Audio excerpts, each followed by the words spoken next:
कुणी असं समजायचं अजिबात कारण नाही की जागा आमच्या कमी आल्या म्हणून आमचा अध्यक्ष होणार नाही, तर आम्हाला अपेक्षित यश नाही मिळालं म्हणून आम्ही प्रयत्न सोडणार असंही होणार नाही।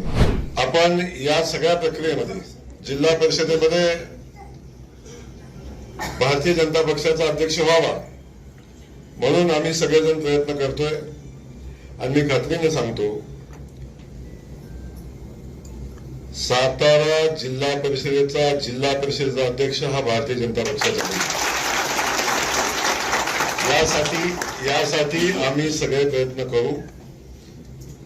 नेतृत्व म्हणून नेतृत्व प्रयत्न करेल। त्यामुळं कुणी असं समजायचं अजिबात कारण नाही की जागा आमच्या कमी आल्या म्हणून आमचा अध्यक्ष होणार नाही, तर आम्हाला अपेक्षित यश नाही मिळालं म्हणून आम्ही प्रयत्न सोडणार असंही होणार नाही। त्यामुळं जिल्हा परिषदेमध्ये भारतीय जनता पक्षाचा अध्यक्ष बसण्यासाठी आम्ही सगळे मिळून सामुदायिक प्रयत्न करू, हे या निमित्तानं आपल्याला मी आश्वस्त करेन।